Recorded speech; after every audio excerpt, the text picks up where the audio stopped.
João capítulo 20, a partir do versículo 1. Eu quero ler com você. Jesus Cristo ressuscitou. Nós estamos hoje celebrando a ressurreição de Jesus. E quais são as bênçãos da ressurreição? Quais são os ganhos que Deus conquistou através do seu Filho na cruz do Calvário e, é claro, após a sua morte e a sua ressurreição? Quais são as bênçãos da ressurreição? E eu quero, com isso, chamar a sua atenção para que você compreenda a Escritura e aplique em sua vida este conhecimento e a sua fé seja, então, nutrida. O texto de João, capítulo 20, a partir do verso 1, eu quero ler até o versículo 17, que diz assim: Na madrugada do primeiro dia da semana, sendo ainda escuro, Maria Madalena foi ao sepulcro e viu que a pedra fora removida da entrada. Correu ela ao encontro de Simão Pedro e do outro discípulo a quem Jesus amava, e lhes disse: Tiraram do sepulcro o Senhor e não sabemos aonde o colocaram. Então, Pedro, saindo com o outro discípulo, e foram ao sepulcro. Os dois correram juntos, mas o outro discípulo correu mais depressa do que Pedro e chegou primeiro ao sepulcro. Abaixando-se, viu no chão os lençóis de linho, mas não entrou. Chegou Simão Pedro, que o seguia, e entrou no sepulcro e viu no chão os lençóis e o lenço que cobria a cabeça de Jesus. O lenço não estava com os lençóis, mas enrolado num lugar à parte. Finalmente, entrou também outro discípulo a quem chegara primeiro ao sepulcro, e viu e creu. Ainda não haviam compreendido que, conforme a Escritura, era necessário que ele ressuscitasse dos mortos. Eu gostaria que você repetisse, ouvindo a sua voz. Ainda não haviam compreendido que, conforme a Escritura, era necessário que ele ressuscitasse dos mortos. Então os discípulos ouviram, voltaram para casa. Maria, porém, ficou chorando junto à entrada do sepulcro. Enquanto chorava, abaixou-se para olhar para dentro do sepulcro e viu 2 anjos, vestidos de branco, assentados onde estava o corpo de Jesus, com uma cabeceira e o outro aos pés. Os anjos lhe perguntaram: Mulher, por que choras? Ela respondeu: Levaram o meu Senhor e não sei onde o puseram. Tendo dito isso, voltou-se e viu a Jesus ali em pé, mas não percebeu que era Jesus. Eu gostaria que você repetisse da mesma forma o verso 14. E tendo dito isto, voltou-se e viu Jesus ali em pé, mas não percebeu que era Jesus. Perguntou-lhe Jesus: Mulher, por que choras? A quem procuras?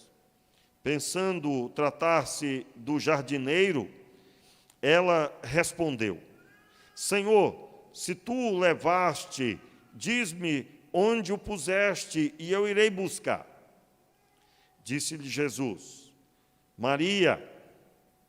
Ela, voltando-se, disse em hebraico: Rabone, que quer dizer mestre.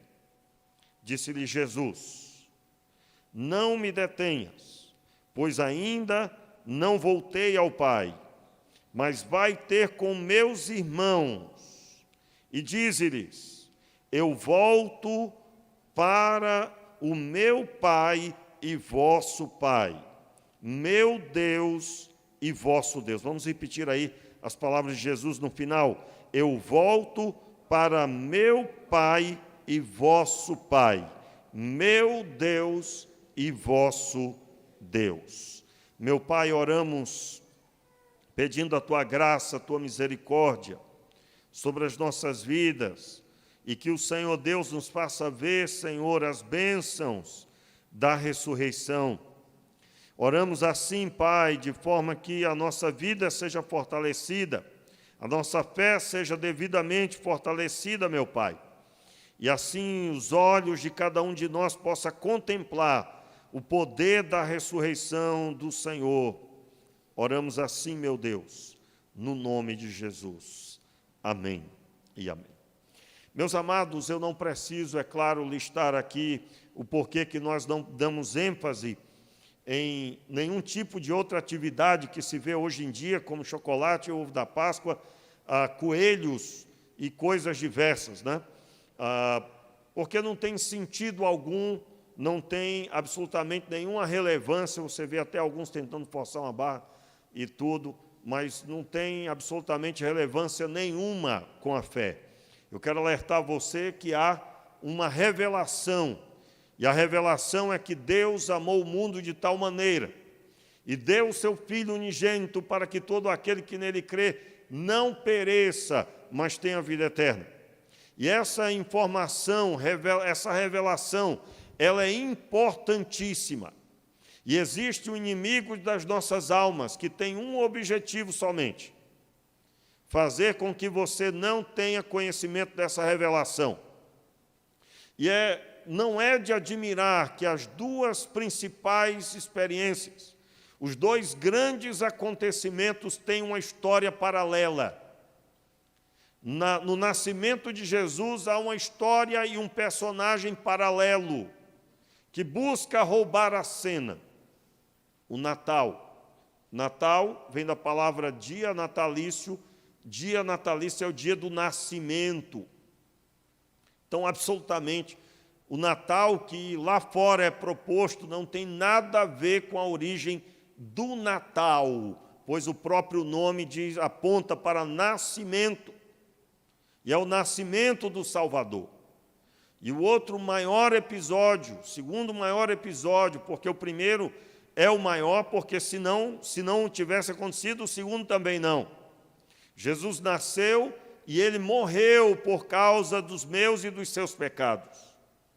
E não é de admirar que existe uma história paralela que visa roubar a cena. Você encontra, às vezes, até o absurdo de crentes, cristãos, que ficam chateados de ouvir uma palavra como essa.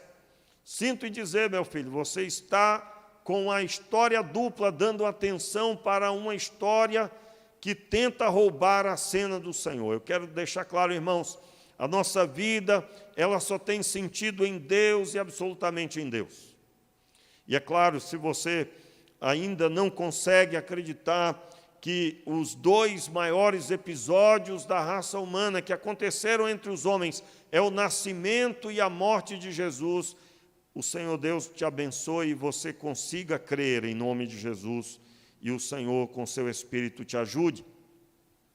Mas o texto, ele finaliza dizendo, Jesus declarando que ele ainda não tinha voltado para o Pai, mas ele manda mensagem aos discípulos. Ele manda mensagem aos discípulos e ele diz: eu volto, vai ter com meus irmãos e dize-lhes: eu volto para o meu Pai e vosso Pai, meu Deus e vosso Deus. Em outras palavras, eu acabei de dizer a você quais são as bênçãos, ou melhor, qual a bênção da ressurreição. Mas antes de abordar essa grande bênção que é a constituição da família cristã, da constituição da minha vida e a sua vida como filhos de Deus, a obra concluída através da morte e da ressurreição de Jesus. O texto da palavra, ele traz informações importantíssimas, e é claro, eu quero chamar a sua atenção, retorne aí para João capítulo 20, logo no começo, quando as mulheres vão até o túmulo e elas encontram a pedra removida. Essa pedra era enorme, de uma altura muito mais da altura média de uma pessoa. Uma pedra, para ser removida, era preciso um número grande de pessoas e com estrutura. Você vai encontrar informações que ela não só era uma pedra grande, mas era uma pedra lacrada, e principalmente lacrada porque era a pedra que fora posta no sepulcro de Jesus. Havia muitas coisas ao redor desse sepulcro. Os próprios romanos colocaram lá guardas para guardar o sepulcro, pois eles achavam que os discípulos iriam forjar a ressurreição de Jesus roubando o corpo. Aí você conhece já a passagem que esses soldados ficaram como que meio mortos na hora da ressurreição, e acredite, foi uma visão certamente extraordinária que hoje nenhum filme, nenhuma estrutura cinematográfica conseguiria alcançar a realidade. Mas o texto de João, especificamente, ele não se ateve a essas informações, mas basicamente na passagem, no momento da ressurreição, em que as mulheres vão até lá, elas contemplam o sepulcro vazio. E logo, a partir do versículo 5, nós encontramos aí, por favor, acompanhe, abaixando-se, viu no chão os lençóis de linho, mas não entrou. Você conhece a passagem que, por exemplo, a narrativa, logo em seguida, no versículo 6, chegou Simão Pedro, que seguia no sepulcro, que o seguia, entrou no sepulcro e viu no chão os lençóis, e o lenço que cobria a cabeça de Jesus. Os lenços não estavam com os lençóis, mas enrolados num lugar à parte. Aí vamos recapitular aqui, até baseado no próprio texto bíblico, né? Você pode contemplar no texto de João, logo aí do texto, no mesmo texto de João, o versículo 40 do capítulo 19, por gentileza, retorne aí um pouquinho. O versículo 40, quando eles tomam o corpo de Jesus e vão preparar para sepultar. O que está escrito aí? Versículo 40 do capítulo 19. Tomaram, pois, o corpo de Jesus e o envolveram em lençóis com os aromas, como é o uso entre os judeus na preparação do sepulcro. No lugar onde Jesus fora crucificado havia um jardim, neste um sepulcro novo, o qual ninguém tinha ainda ninguém tinha utilizado. E aí, por exemplo, ainda no texto de João, para entender um pouco mais sobre esse formato dos judeus, é o texto de João, capítulo 11, versículo 42. João, capítulo 11, versículo 42. Você pode acompanhar? Logo aí, no verso, aliás, o verso 43, você encontra a ressurreição de Lázaro. E quando Jesus se aproxima, no verso 43, Jesus está diante do sepulcro. João 11, versículo 43. E tendo dito isto, clamou em alta voz: Lázaro, vem para fora. Verso 44, vamos ler juntos. Saiu aquele que estivera morto, tendo os pés e as mãos ligados com ataduras, e o rosto envolto num lenço. Então lhe ordenou Jesus: desatai-o e deixai-o ir. Então, Lázaro, quando sai do túmulo, ele sai provavelmente pulando ou dando pequenos passos que lhe era permitido, porque seu corpo estava enrolado com um lençol. E havia no rosto uma cobertura de um lenço específico que usavam para isso. Provavelmente Lázaro também estava com os perfumes, pois era um ritual comum dos judeus. Mas note a diferença. Na ressurreição de Lázaro, ele sai com o lençol enrolado, com o pano sobre seu rosto, e Jesus diz claramente: desatai-o e deixai-o ir. Lázaro precisou da ajuda dos homens. Lázaro precisou de auxílio. É claro que os homens não podiam fazer, foi feito. Ele foi ressuscitado. Mas ele precisou do auxílio dos homens para se desfazer do que lhe impedia. Em outras palavras, voltando para João capítulo 20, acompanhe, o texto de João anuncia que os lençóis estão enrolados no chão, estão soltos ali, e o lenço que cobriu o rosto estava enrolado, dobrado, mas sob o local em que o corpo estava. O texto diz no verso 7, o lenço que cobria a cabeça de Jesus, o lenço não estava com os lençóis, mas enrolado num lugar à parte. Você vai encontrar quem diga que isso tinha um significado, ainda que não há absolutamente na cultura da época nenhum entendimento sobre isso. Eu não vou nem repetir aqui aquilo que pode ser encontrado a respeito. Mas, basicamente, o projeto aqui é deixar claro que ele não foi desatado por ninguém. Ninguém humano esteve ali para desatá-lo como quem precisa de auxílio. Não, não, meus irmãos, Jesus Cristo não precisava de auxílio, ele não saiu andando, dando pulos ou se mexendo com pequenos passos que os lençóis lhe permitiam fazer das passadas de uma perna para outra. Não, não. Isso tudo foi resolvido de forma extraordinariamente superior. Por quê? Porque nós estamos falando do ressuscitado.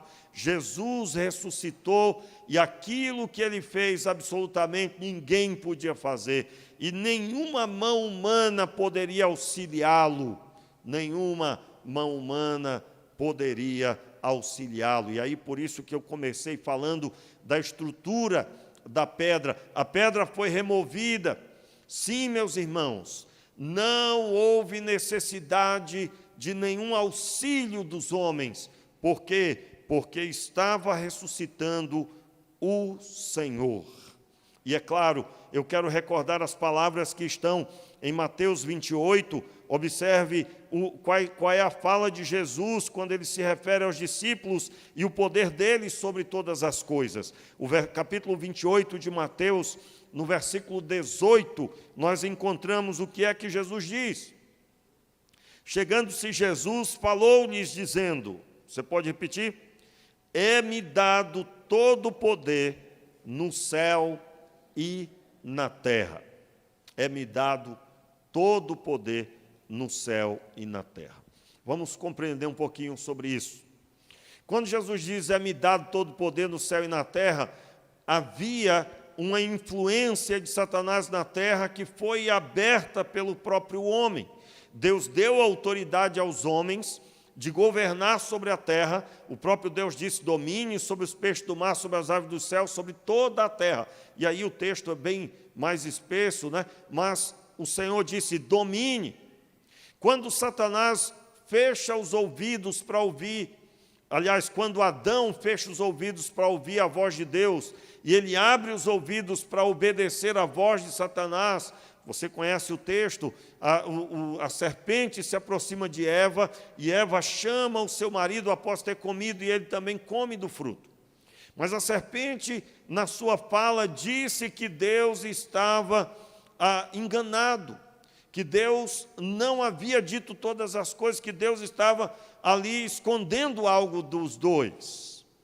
E então, a Bíblia diz que a mulher, vendo que aquela árvore era boa para dar entendimento, o termo que Satanás usa é, se você comer desse fruto, você será como Deus, conhecendo o bem e o mal. Numa tradução do texto hebraico, você vai encontrar a tradução para o português mais adequada para a compreensão é, você passará a declarar o que é certo e o que é errado.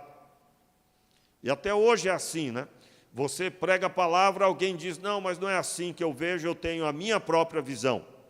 Por isso que quando pregamos a palavra, nós pregamos a palavra de Deus, não é a palavra do pregador, não é a palavra minha, você não saiu de casa para me ouvir, eu com a minha mensagem, com a minha palavra, a palavra de homem, você ouviu para ouvir a pregação da palavra de Deus. E aí vem o sentido porque carregamos a Bíblia, por que abrimos a Bíblia, por que acompanhamos a leitura, porque a ênfase é o que Deus disse. Quando nós ouvimos outras vozes, e até mesmo a nossa própria, nós estamos no caminho do erro, lembrando a voz que ecoou no jardim do Éden depois da voz de Deus. Até hoje, né? Você que está tendo experiência com Deus, meu irmão, você está andando na presença do Senhor, está ouvindo a voz de Deus, Deus tem ordenado sobre a sua vida, glória a Deus. Mas não se esqueça, pode ser que o Senhor permita a voz de Satanás em seguida. E se ele já disse para você a vontade dele, permaneça na vontade dele, não esqueça da palavra de Deus e vá por outros caminhos. E às vezes não é o próprio Satanás, mas é a mentalidade de Satanás que está nas pessoas. A mentalidade de Satanás, o entendimento de Satanás que já está inserido em muitos corações. E aí você precisa resistir, e a única forma de resistir é tendo no seu coração, na sua mente, a Escritura Sagrada. Por isso devemos meditar dia e de noite, devemos conduzir os nossos corações pela misericórdia de Deus, a palavra do Senhor, e sermos fortalecidos com ela.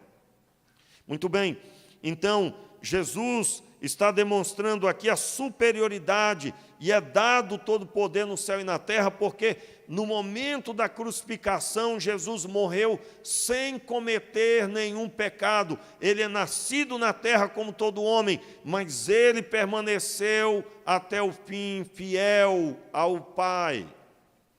E quando ele declara está consumado, ele está dizendo, está consumado o plano para resgatar os caídos, os homens caídos em pecado, oriundos de Adão. Então, na ressurreição, ele completa esta obra. Muito bem, o texto da palavra, voltando agora para João capítulo 20, eu gostaria que você observasse que Jesus ressuscitou, e há uma parte do texto no versículo 21, aliás, no versículo 8 do capítulo 20, finalmente entrou também o outro discípulo, que chegara primeiro no sepulcro e viu e creu. Observe aí, e viu e creu. Ainda não haviam compreendido que, conforme a Escritura, era necessário que ele ressuscitasse dos mortos. Aí você vê logo em seguida, eles voltam para casa, Pedro e João voltam para casa, fica Maria ali com as outras mulheres, que é narrado no texto, e ela chorando, ela continua, chega o anjo e diz, olha, por que você chora? Chega o mestre, e então ela vai e da mesma forma se porta como se não fosse. Meus irmãos, a mentalidade da Maria é que o homem que fala com ela era o jardineiro, e provavelmente ele é que levou o corpo, mas ela não passa pela sua mente a ressurreição não passa pela sua mente. E o texto declara, conforme eu li com você no verso 9, ainda não haviam compreendido que, conforme a Escritura, era necessário que ele ressuscitasse. É bem simples de entender isso, né? Bem simples de entender. Você, durante toda a sua vida, você ouviu que um dia o homem morre. O homem vai morrer um dia. Você pode ver, meus irmãos, como é um mistério, né? Nós sabemos que vamos morrer, sabemos que um dia todos nós vamos morrer. Tanto é que, na hora que alguém perde, né, você pode até ter a pessoa numa condição já há muito tempo anunciada a sua morte, mas nós sofremos com isso. Sofremos se for repentina, aí muito mais, e se for anunciada, muitas vezes no hospital, a pessoa com longa data, mas nós sofremos. Então, a dor da morte é o que pesa mais no coração dos homens. E alguém que nasce durante toda a sua vida contempla que a morte existe e leva todas as pessoas. Aqui é o que nós estamos vendo. Na mente dos discípulos, na mente de Maria, a morte mais uma vez levou, e quando a morte vem, não tem mais volta. Eu quero aqui abrir até um parênteses, né, porque eu não sei se você já percebeu isso, acredito que você que já tem tempo na fé já. Mas, para o judeu, não existe absolutamente nenhum entendimento sobre a existência de fantasma.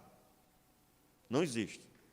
Por quê? Não sei que seja um judeu que não fez o dever de casa, né? Mas todo o Antigo Testamento é muito claro quando diz que os mortos não voltam. Os mortos não voltam, absolutamente. Então, na mente de Maria, na mente dos discípulos, eles tinham a seguinte visão: a morte veio e levou, e quando a morte vem e levou, e leva a pessoa, acabou. Eles se portam dessa forma. E aqui, meus irmãos, eu quero chamar a sua atenção, porque até hoje você vê pessoas que estão caminhando com Jesus, que estão há tempo com Jesus, como era o caso de Maria, como era o caso dos discípulos, viram Lázaro ressuscitar, mas ainda se portam crendo mais na morte. Você já contemplou isso? Já viu isso? Pessoas que, por mais que já leram a Bíblia, por mais que já viram até milagres, mas na hora que a situação aperta e a emoção vem, a pessoa não consegue acreditar na ressurreição. Por isso, meus irmãos, nós temos que ter muita paciência com as pessoas. Por quê? Porque a estrutura de fé não é da força do nosso braço, ela é oriunda do Senhor. Somente Deus pode abrir os nossos olhos para vermos. Somente Deus. Eu aconselho, se você quer se aprofundar nisso, estude sobre o homem nas trevas, o homem e a depravação total do ser humano. O homem está em trevas e não há como ele contemplar a luz pela força do próprio braço. Somente Deus pode fazer as trevas serem dissipadas. Uma das manifestações bíblicas, um dos textos bíblicos que mais expressa isso, é quando nós contemplamos uma das pragas do Egito, a praga das trevas. O texto diz que eles podiam tocar nas trevas, elas eram palpáveis, e ninguém podia fazer nada no Egito. Eles não podiam ver nem mesmo a um pouco de espaço diante dos seus olhos. Aquele texto revela o que é andar em trevas. O Egito significa as trevas, significa, inclusive, é um simbolismo de Satanás no Antigo Testamento, porque aprisionou os filhos de Deus, aprisionou o povo de Israel, manteve-os escravos. Quando você estuda sobre a doutrina do pecado, você vai contemplar da mesma forma. O pecado que foi proposto por Satanás aprisionou os homens, e só Cristo pôde libertar, e assim o fez. Meus amados, o texto da palavra de Deus nos chama para uma reflexão. Se nós não conseguimos crer na ressurreição, se nós não conseguimos, na hora do aperto, acreditar em Deus, que Ele está conosco, que Ele vai nos socorrer, nós podemos ainda estar com a mente turva, acreditando mais na morte do que na vida. E somente por Deus isso pode mudar na sua vida, meu irmão. Somente por Deus. Em outras palavras, é você e Deus você diante do Senhor, buscando a presença do Senhor, para que o Senhor então ministre ao seu coração e te mostre todas as coisas. Muito bem. Eles então, Maria ouve o Senhor falando, e aqui o texto diz no verso 15, aliás, o versículo 14, tendo dito isso, voltou-se e viu Jesus ali em pé, mas não percebeu que era Jesus. Perguntou-lhe Jesus: mulher, por que choras? A quem procuras? Versículo 15. Pensando tratar-se do jardineiro, respondeu: Senhor, se o levaste, diz-me onde o puseste, e eu irei buscar. Disse-lhe Jesus: Maria. Meus irmãos, o texto diz logo em seguida, ela, voltando-se, disse em hebraico, Rabone. Entenda aí, quando Maria proferiu a palavra em hebraico, Rabone, provavelmente é porque você sabe que os judeus, eles falavam, na época de Jesus, não se falava grego, não é? Essa é até no seminário era uma pegadinha que fazia. Tinha umas piadas assim, né, que o seminarista caía. O professor chegava dentro de sala e perguntava: bem, meus irmãos, qual a língua que era falada na época de Jesus? A maioria esmagadora dizia grego. A maioria esmagadora. E, na verdade, na época de Jesus, em Jerusalém em especial, se falava aramaico.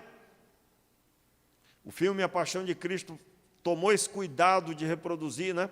Reproduzir, aliás, o filme que melhor reproduziu, que mais buscou a eficácia do texto bíblico foi aquele filme, A Paixão de Cristo.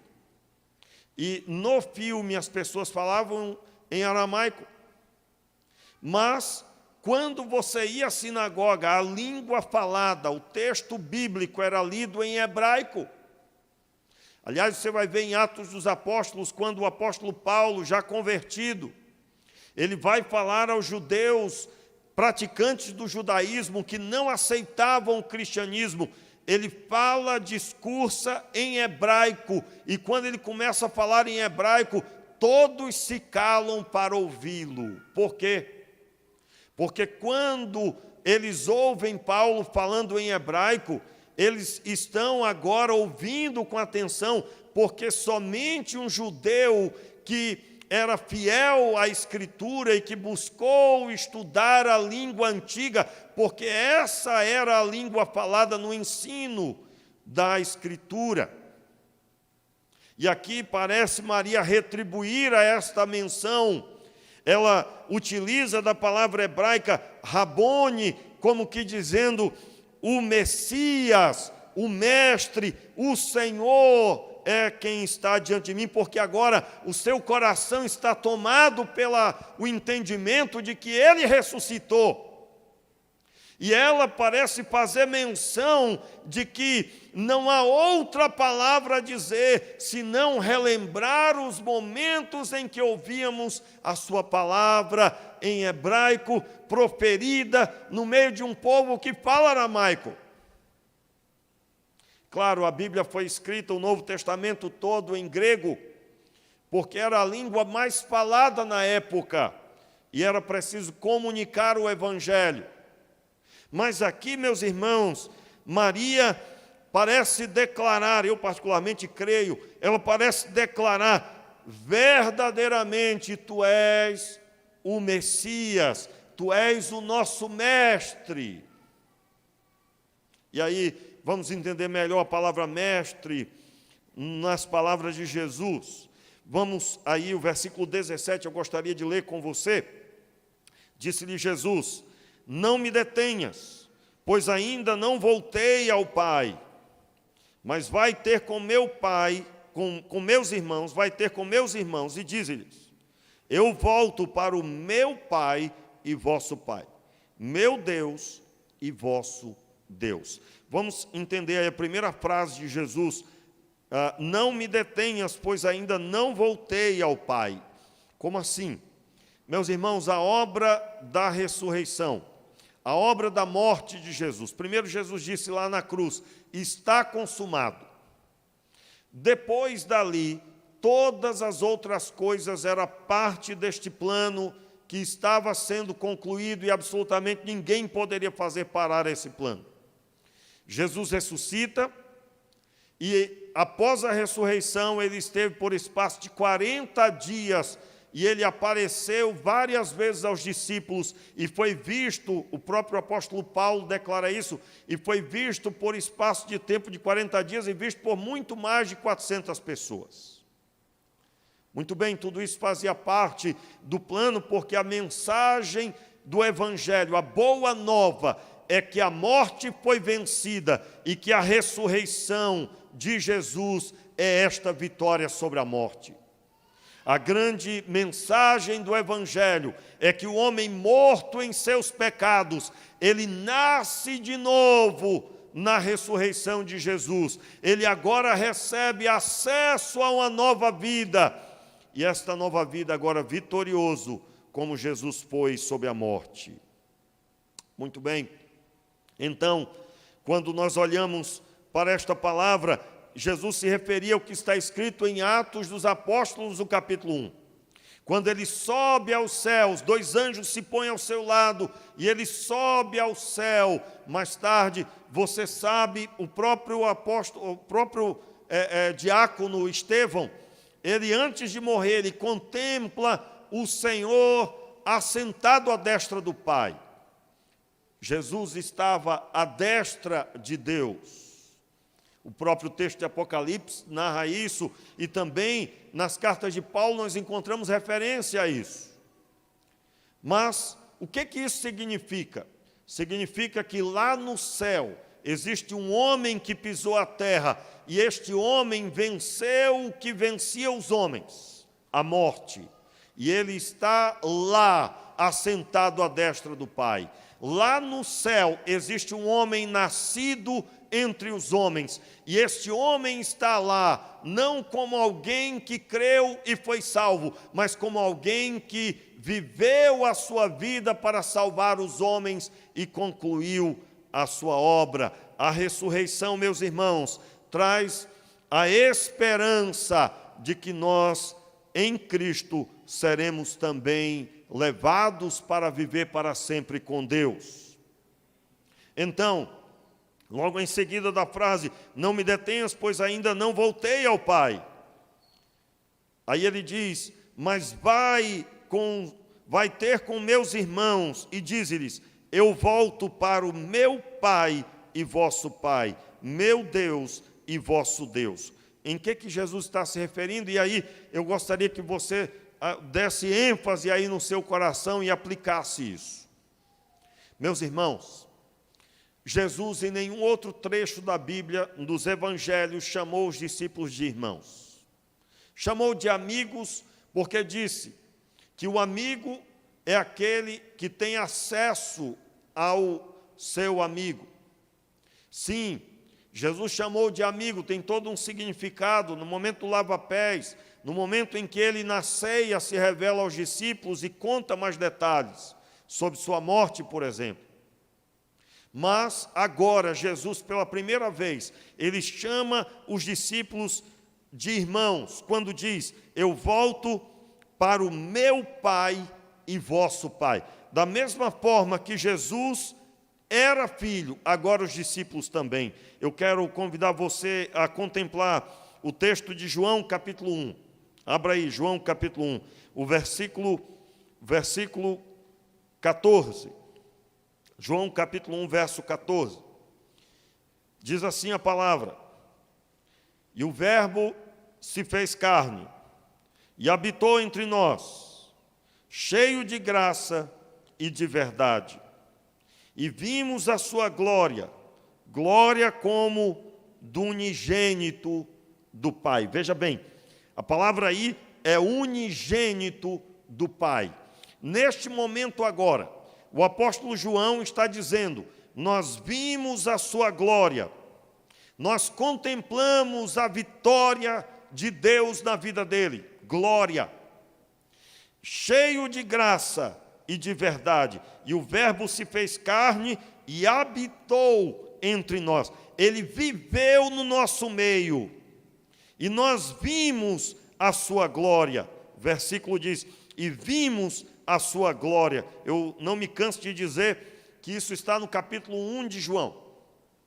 E todo o restante dos capítulos, até o capítulo 21. João está dizendo, eu vou mostrar a vocês essa glória. Quando você lê o Evangelho, você está contemplando a glória. Me recordo, irmãos, foram mais de 70 mensagens, se não me engano, onde nós pregamos do verso 1 até o final do capítulo do Evangelho de João.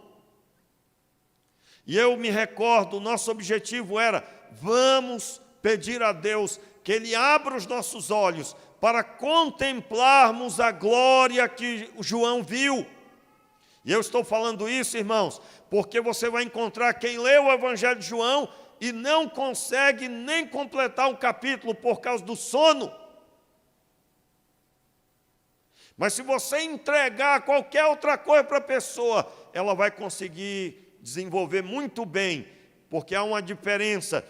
Aqui há uma mensagem, e este corpo humano, esse corpo carnal, ele vai trabalhar para impedir você de ter experiência com Deus, porque ele não cogita as coisas de Deus, além também das obras de Satanás. Dependendo, você terá ali influências malignas impedindo você. Eu me recordo, irmãos, como se fosse hoje, das experiências que eu tive, pelo menos 2 experiências como essa. Na minha mente eu comecei a criar dúvidas sobre a Escritura. Isso, talvez eu tinha uns 4 anos na fé ou menos, mas eu me recordo, comecei a duvidar na minha mente e eu não conseguia ler já pelo menos mais de uma semana, acredito, eu não lembro bem, mas já há um tempo. De repente acendeu uma luz no meu coração. Opa, espera aí. Não. E eu me ajoelhei e comecei a orar. E comecei a clamar o sangue de Jesus sobre a minha vida. E comecei a pedir a Deus a sua misericórdia. E, irmãos, eu fui cheio do Espírito Santo e fui tomado por uma vontade de ler a Escritura. Eu tenho plena convicção que naquela hora eu não estava debaixo da influência do Espírito Santo, estava caminhando para me desviar e me afastar da fé. E começa aos poucos, viu, meu irmão? Começa aos poucos. Quando você sentar aqui e você fica aí, talvez, e é claro, eu não estou falando em direto, os irmãos que já me acompanham sabem que eu não jogo em direta, se eu tiver que falar alguma coisa, eu chamo uma pessoa. Mas eu estou ensinando você. Talvez você está aí sentado já há um tempo e você fica armado, ouvindo. Como assim armado?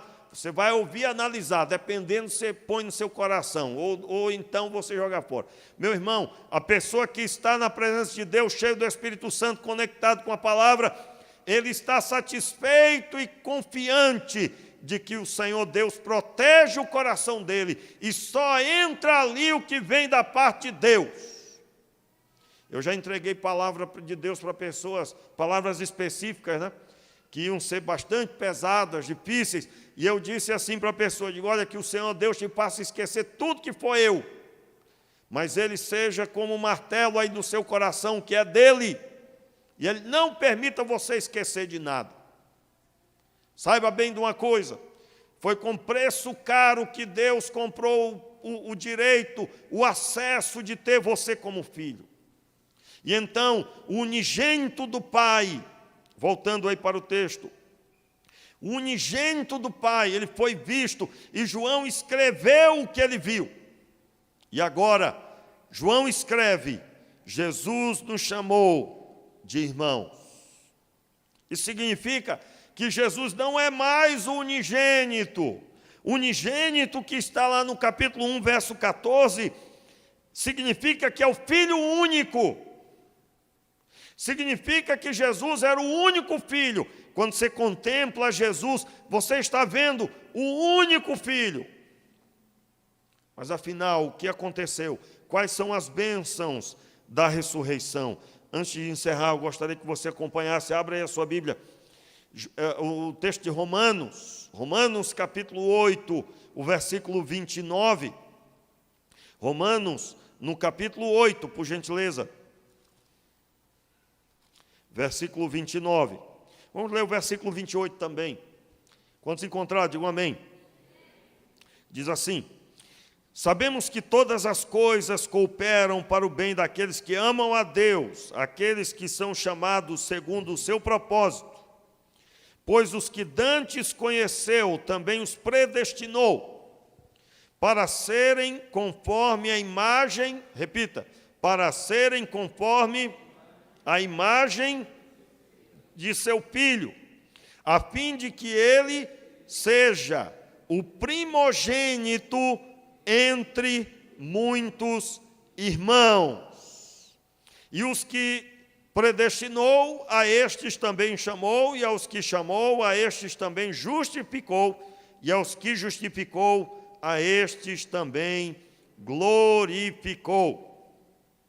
Muito bem, a ênfase aí no final do verso 29, a fim de que ele seja o primogênito entre muitos irmãos, para serem conforme a imagem de seu filho. Onde é que está a imagem do seu filho? No Evangelho de João, no Evangelho de Lucas, no Evangelho de Marcos, no Evangelho de Mateus e nas cartas de Paulo. Você vai ver muito bem esmiuçado quem é Jesus e como ele fez sua obra. Muito bem. Então, Jesus foi constituído o primogênito, ele não é mais unigênito. Então, irmãos, quais são as bênçãos da ressurreição? Somente após a sua morte e a sua ressurreição, ele pôde declarar que nós fazemos parte da família de Deus. Por quê? Porque na semelhança de Jesus, nós devemos nos portar. Vamos entender aqui rapidamente um pouquinho sobre isso. Olha só, rápido. Qual era a mentalidade de primogenitura? Você vai encontrar no texto de Gênesis a respeito da primogenitura. Rúben foi o primeiro primogênito, o qual você vai ver a ênfase sobre ele. Jacó teve 12 filhos. O primeiro filho foi Rúben. Quando os seus irmãos, enfurecidos com José, se levantam para fazer mal a José, quem é que interfere? Rúben. Rúben interfere. Ele diz, não matemos o menino. Você sabe, José tinha uma vida correta e ele era fiel a seu pai e obedeceu ao seu pai. No entanto, seus irmãos viviam uma vida desregrada em sua maioria. E eles não abriam para o pai o que era de direito, o que tinha acontecido no campo, por exemplo. E José, ele era mal visto pelos seus irmãos.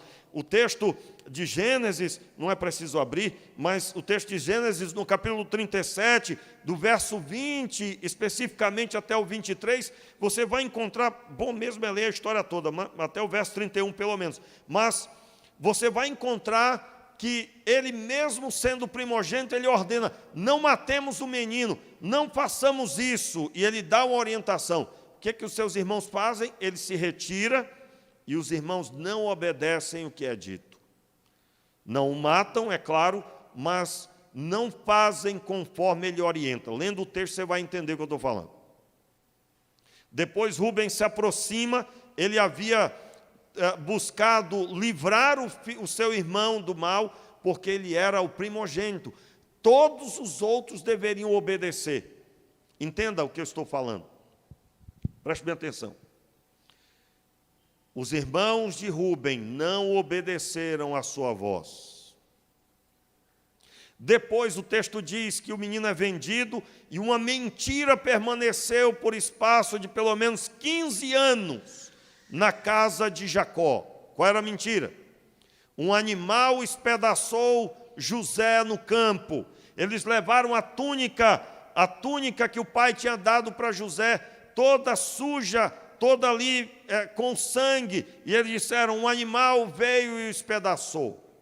O pai chorou amargamente a morte do filho, um luto que não se encerrava. Uma mentira permaneceu naquela casa, irmãos. E essa mentira só foi quebrada quando José, no Egito, governador, se revela. Mas eu estou falando dessa história para dizer que o primogênito ali não foi obedecido. O primogênito era a voz que os irmãos deveriam obedecer e ele deveria ser um exemplo. Rúben não era um exemplo para os seus irmãos. Ele havia desrespeitado o pai e desrespeitado a cama de seu pai, desrespeitando o pai, se envolvendo com uma de suas esposas. Rúben não era exemplo. Rúben tinha muitos problemas. Ele era o primogênito, talvez por isso que eles não conseguiram obedecer e dar crédito à palavra de Rúben. Observe, leia Gênesis depois, veja a caminhada deles para o Egito e veja a fala de Rúben e veja como é que os irmãos o ouvem. Rúben não tinha autoridade com os irmãos. Primogênito sem autoridade. Você vai encontrar na lei que o primogênito ele tinha inclusive herança em dobro, porque ele tinha responsabilidade em dobro junto dos irmãos. Muito bem. Jesus é constituído primogênito entre muitos irmãos. Quando ele diz para Maria, vai, diga aos outros, diga a meus irmãos, eu volto para o meu Pai e vosso Pai. Jesus está dizendo, eu sou o primogênito, eu sou o primeiro dentre as milhares e milhões que virão. E como primogênito, ele ordena sobre seus irmãos. Eu quero aqui explicar para você, e você deve carregar isso na sua vida, no seu dia a dia. Quando você olha para o Evangelho, quando você olha para as cartas de Paulo, você está contemplando como é o primogênito, como o primogênito pensa, como o primogênito se portou diante do Pai. Irmãos, o primogênito era responsável de manter o nome do Pai aceso. Jesus é esse primogênito. O primogênito é responsável pelos seus irmãos. Jesus é responsável por nós. Ele mesmo disse, olha, aquele que está na minha mão, ninguém pode arrebatar da minha mão. Como que dizendo, eu não sou como Rúben, eu estarei presente, e eu não sou como quem não tem autoridade, mas é-me dado todo o poder no céu e na terra. Meus irmãos, a ressurreição traz a garantia de que você é cuidado por Deus, e Deus constituiu Jesus, o cuidador das nossas vidas, o nosso primogênito. O primogênito aponta para o Pai. Tudo que Jesus fez apontou para o Pai. E aí vem o sentido do porquê que nós oramos em nome de Jesus. Porque nós falamos com o Pai em respeito à autoridade do primogênito. Quando nos aproximamos de Deus, nos aproximamos fazendo jus à autoridade de primogênito. Eu quero aqui com isso dizer para você que talvez deixa de ler a lei, deixa de estudar a Escritura. Tudo isso não está claramente na Escritura, você tem que buscar estudar. Porque todos conheciam na cultura da época, não só na cultura de Israel, era a cultura dos povos. Portanto, quando falamos Jesus é o primogênito entre muitos irmãos, nós estamos falando de algo muito profundo. Você está lá no trabalho, você precisa prestar contas com Deus, e o limite das suas atitudes é a atitude do primogênito. E aí, meu irmão, se você não conhece nada sobre o primogênito, se você não pode proferir o que João disse, eu vi a glória, eu contemplei, estudando a Escritura, eu entendi o plano de Deus, você está com a sua fidelidade comprometida. Quantas pessoas, meus irmãos, se portam como cristãos, mas estão distantes do Cristo, porque o cristianismo que adotam, viram alguém fazer, mas não contemplaram da Escritura, sua base não é a Escritura. Quem nunca viu, né, um crente assim bem desenrolado, bem diferente, aí alguém diz, olha, isso é uma bênção, isso é uma maravilha. Mas isso não está ligado à Escritura, está ligado ao que a pessoa crê, o que a pessoa gosta, e aí ela se apega a aquele que aparece que é semelhante ao que pensa. Eu estou falando, meus irmãos, de uma experiência de quando você fecha os seus olhos, você vê o trono, e você vê Jesus assentado à destra. Quando você estiver agindo, falando lá no seu trabalho, você está ciente de que você tem um responsável por você. Primogênito, Jesus Cristo. Naquele dia, o primogênito estará no julgamento, ele julgará as nações, porque ele tem autoridade, ele é o primogênito. Então, eu quero dizer para você que está aqui hoje à noite, que talvez sentiu a falta disso ou daquilo. Olha, meu irmão, você quer, nessa data agora, né, é tão fácil, né, irmãos, nós contemplarmos, mas seria tão legal se tivéssemos aqui alguma coisa alusiva à ressurreição, quem sabe uma peça, quem sabe uma cantata ao ar livre com a ressurreição. Eu quero deixar claro para você que tudo isso é muito legal e que nós sempre teremos vontade de realizar, muito mais ainda do que foi feito hoje, né? Se você perguntar para a irmã Carla e para a irmã Terezinha, elas gostariam de ter feito muito mais cânticos cânticos, né? Muito mais atividades, muito mais coisas, claro que sim. Porém, meus irmãos, o grande foco da ressurreição é Cristo em nós ordenando nas nossas vidas. É Jesus Cristo. Quando passarmos por aquela porta, a ressurreição sendo vista, os homens contemplando o nosso comportamento, as nossas vidas e dizendo, verdadeiramente Jesus está vivo, Ele existe e Ele está vivo. Deus é realmente existente porque a vida dessa pessoa mudou. Eu quero dizer para você que atividades diversas você já viu, mas eu quero deixar claro que a atividade que vai mudar a sua história é a pessoa de Deus entrando aí nesse coração duro. E entrando para fazer a diferença. É quando você consegue perdoar as pessoas que te magoaram. É quando você consegue abraçar quem te deu as costas. E agora você ajuda a pessoa, porque você entendeu a ressurreição.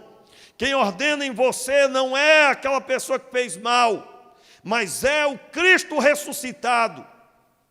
Se você celebrou hoje com a sua família a ressurreição, mas amanhã você está tratando mal a sua família, você não entendeu a ressurreição. Se você, ano após ano, você tem os mesmos pecados, você não entendeu a ressurreição. Jesus Cristo ressuscitou para se tornar o nosso irmão primogênito. E se Ele é o seu primogênito, você olha para o Evangelho e diz, isso aqui é autoridade na minha vida. A palavra de Deus é autoridade na minha vida, porque Ele é meu Pai. É Ele que ordena na minha vida.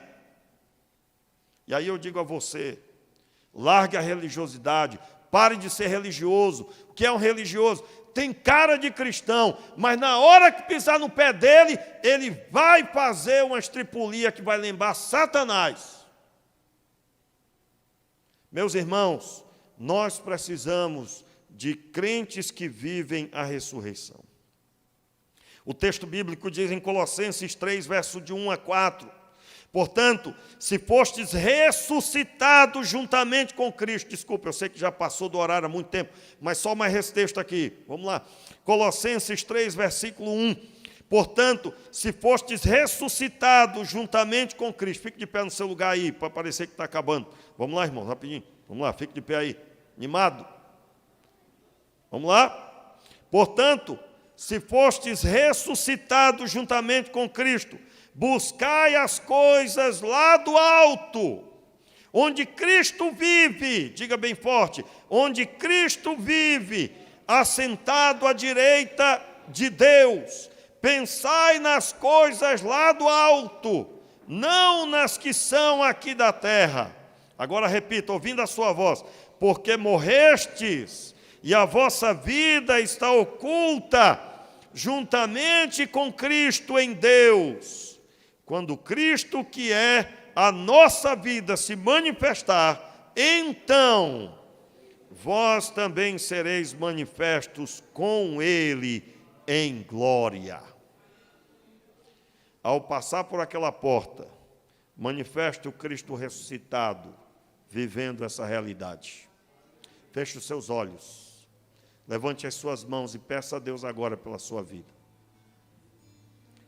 Em nome de Jesus. Peça a Deus agora pela sua vida. Ó Senhor, tem misericórdia, Pai. Tem misericórdia. Tem misericórdia. Nos ajude, Senhor. Nos ajude, Pai. Ó Pai. Nós precisamos tanto, Senhor, da Tua misericórdia. Nós precisamos tanto da Tua ajuda, Pai. Nos ajude, Senhor. Em nome de Jesus. Meu Pai, eu oro agora, Senhor, pedindo por cada um dos Teus filhos, que eles, Pai, contemplem o primogênito, e tudo que o primogênito veio ensinar, e toda a responsabilidade dele, Senhor, que há diante de Deus,